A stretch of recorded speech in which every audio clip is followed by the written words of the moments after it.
আরে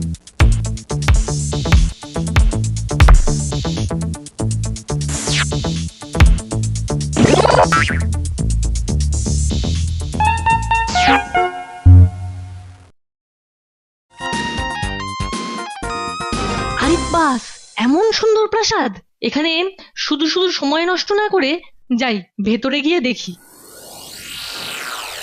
এ কি, একটা মেয়ে, আর মেঘের মতো কেমন লম্বা চুল, আলতা দেওয়া দুধের মতো গায়ের রং, টানা টানা দুটো চোখ, নিশ্চয়ই কোনো রাজকন্যাই হবে। রাজকন্যা, ও রাজকন্যা, ওঠো, একবার চোখ খুলে দেখো, আমার সঙ্গে কথা বলো রাজকন্যা। এ কি, এমন মরার মতো শুয়ে আছে কেন? তবে কি ওর কোনো বিপদ হয়েছে? আরে ওগুলো আবার কি? এই তো, এই একটা সোনার কাঠি, আর এইটা এ তো রূপোর কাঠি। তবে কি এগুলো ওর গায়ে ঠেকিয়ে দেখবো, ওর ঘুম ভাঙে কিনা। কিন্তু ঠেকালেও কোনটা ঠেকাই, সোনারটা না রূপোরটা? সোনারটাই ঠেকিয়ে দেখি, দেখি ওর ঘুম ভাঙে কিনা।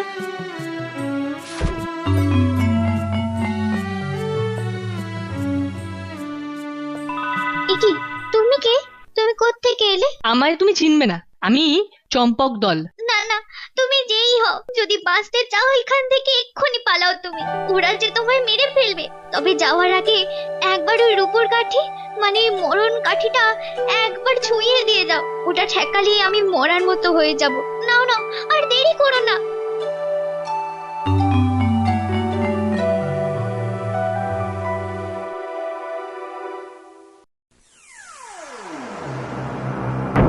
আরে বাস, এ তো দারুণ ব্যাপার।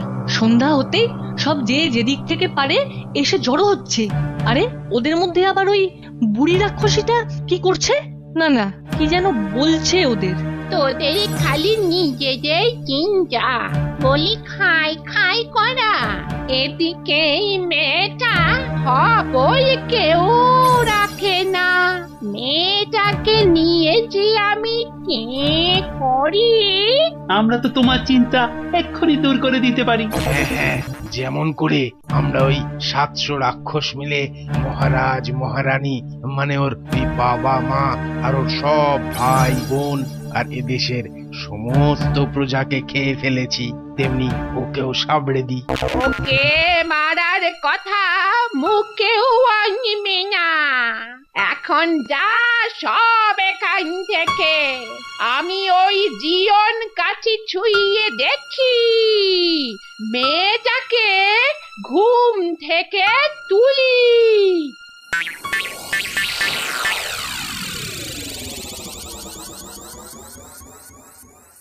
ওটা তো আমার কেশবতী। ও আরে আরে, এ কি? আজ যে বড় মানুষের গন্ধ পাচ্ছি। ব্যাপার কি? ও মনটা আমার আনচান করছে। সেই ছেলেটা তার মানে আশেপাশে কোথাও আছে। না না, ওকে বাঁচাতে হবে। ও, তুমি কি বলছো? আমি তো একজন মানুষ, তুমি তো আমারই গন্ধ পাচ্ছ। তা তুমি আমাকেই খেয়ে ফেলো না হয়। মা ষষ্ঠীর বাচ্চা, তোকে কেন খাবো? তোর শত্রুকে খাই। নে নে, এখন চাচ্ছি খেয়ে শুয়ে পড়ে দেখি চুপ করে। অনেক বেলা হলো, মনে হয় ওই রাক্ষসগুলো সবাই বেরিয়ে গেছে। যাই, এবার গিয়ে কেশবতীকে জাগাই। কি, তুমি এখনো যাওনি? আমি আর তোমাকে বাঁচাতে পারবো না, তুমি চলে যাও। সে তো আমি যেতেই পারি, কিন্তু গেলে যে আমি একা যাব না। আমি গেলে তোমাকে নিয়েই যাব। তার মানে? এই রাক্ষসপুরীতে তোমাকে একা ফেলে আমি কোথাও যাব না। বেশ, তবে ঠিক আছে। আমি মনে মনে একটা উপায় ঠাউরেছি, মনে হয় তাতেই কাজ হবে। ওরে আমার কেশবতী, ও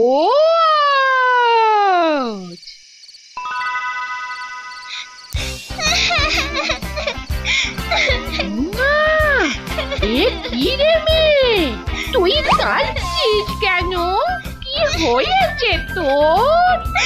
কাঁদছি কি আর এমনি, এই যে তুমি তুমি না হয় আমাকে এত ভালোবাসো, কিন্তু তুমি তো বুড়ি হয়েছো, আজ বাদে কাল মরে যাবে। তখন তখন আর কে আমাকে জীবন কাটে চুইয়ে বাঁচাবে, সেই ভেবেই তো কাঁদছি। দূরে কেপি, আরে আমাদের কি সহজে মরণ আছে রে? আমরা যদিও চিরকাল বাঁচব না, তবু আমাদের মারা অত সহজ নয়। সে এমন এক কায়দা আছে যে আমাদের কেউ সহজে মারতেই পারবে না।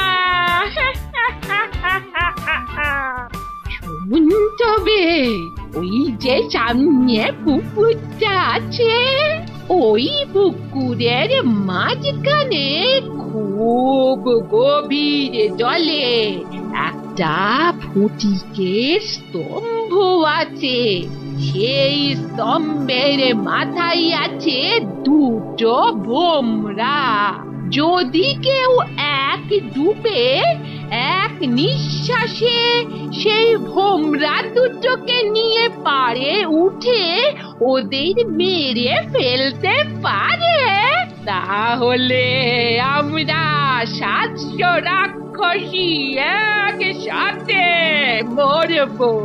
তবে একটা কথা, ওই ভোমরা দুটোর এক ফোঁটাও তাজা রক্ত যদি মাটিতে পড়ে, তাহলে আমরা তো মরবই না, উল্টে 700-র জায়গায় একেবারে 1400 রাক্ষস হয়ে যাব। বেশ বুঝেছি, এখান থেকে আমার বেরোনোর আর কোনো উপায় নেই। এই রাক্ষসদের কেউ মারতে পারবে না, আর আমাকে উদ্ধারও করতে পারবে না, কেউ না, ওই চম্পক দলও না।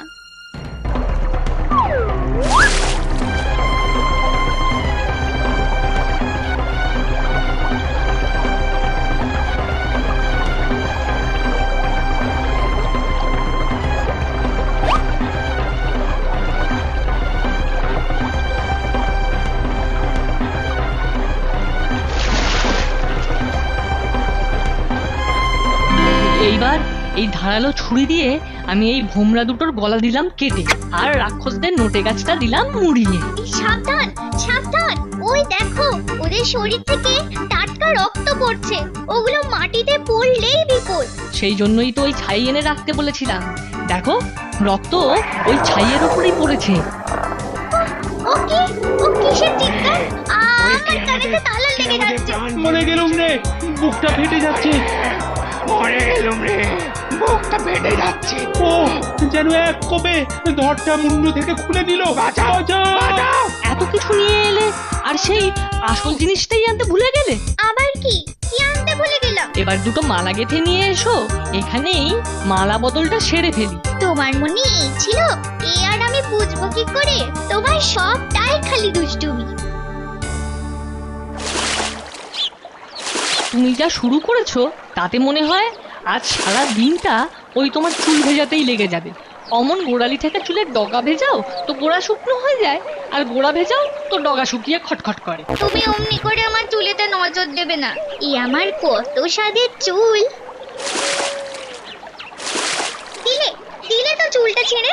এই চুল আমি ভেসে যেতে দেব না, আমার স্বাদের চুলকে আমি মনের মতো করে সাজিয়ে দেব। তুমি নজর দিয়ে ওটাকে খসিয়েছো, তোমাকেই এই প্রায়শ্চিত্ত করতে হবে। আমাকে এখনই একটা গোলাপ ফুল এনে দাও তো, আমি ওই ফুল দিয়েই সাজাবো। কি ছেলে মানুষই রে বাবা, ওই ফুল দিয়ে আবার কি করবে?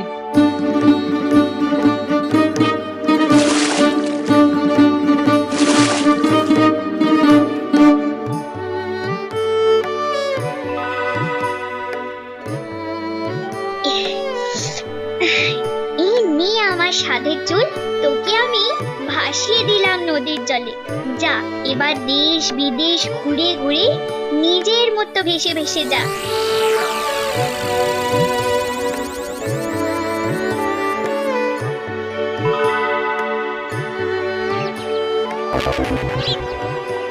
আরে আরে ওটা কি?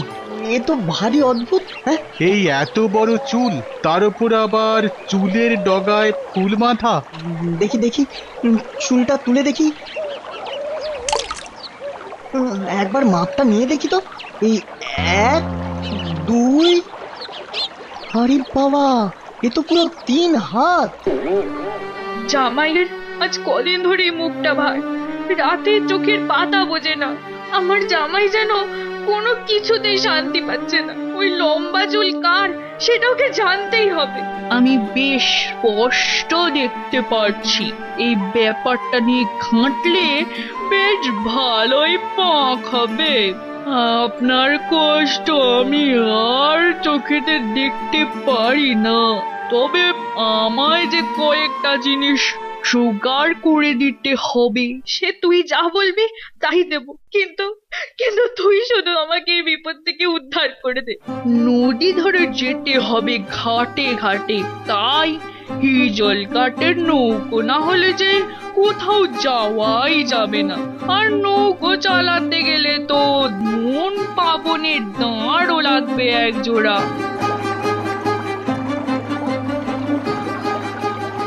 ওই তো ওই ঘাটেই বসে আছে কেশবতী। না না, মনে মনে ঠিক করে নি কিভাবে কি বলতে হবে। আরে ও আমার কেশু, তুই কত বড় হয়ে গেছিস রে। উমা, এ আবার কি? কি ভাগ্যি! আহারে, তুই যখন মাত্র 4 বছরের ছিলিস তখন তোকে দেখেছিলাম, আজ আবার এতদিন পর তোকে দেখলাম। তোকে দেখে আমার চোখ দুটো জুড়িয়ে যাচ্ছে। তুমি কে গো? আমাকে তুই চিনতে পারছিস না? আমি তোর মাসি হই, মাসি। অবশ্য চিনতে পারবি বা কি করে, তুই তখন নেহাতি ছেলে মানুষ। তা আয় মা, এসে আমার হাত দুটো ধর। সে না হয় ধরলাম, কিন্তু তুমি আবার নৌকো সাজিয়ে ওসব কি এনেছো? যেমন ভেবেছিলাম ঠিক তেমনই হচ্ছে। ওই পুতুলগুলোর দিকে নজর গেছে মেয়ে, এবার আর আমাকে পায় কে? এই দেখ, কোথায় কোথায় কেমন ভুলেই গেছিলাম। এই তোর জন্য চিনে মাটির পুতুল, আর তোর পরের জন্য সন্দেশ নিয়ে এসছি। আয় আয়, হাতে হাতে এগুলোকে ধরে নে। মনে হচ্ছে মানুষটা খারাপ নয়। না না, একে আর ঘাটে দাঁড় করিয়ে না রেখে যাই, হাত ধরে নৌকো থেকে নামিয়ে নিয়ে আসি।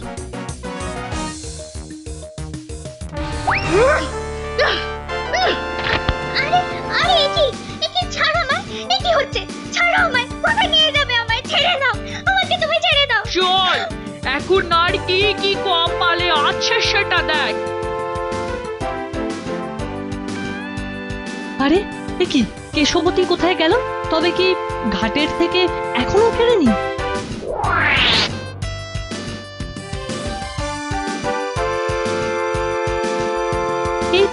এই তো কেশবতীর পায়ের ছাপ, আর এইখানে ওর হাতের ভাঙা ছুরি। না না, কেউ নিশ্চয়ই ওকে জোর করে তুলে নিয়ে গেছে কোথাও।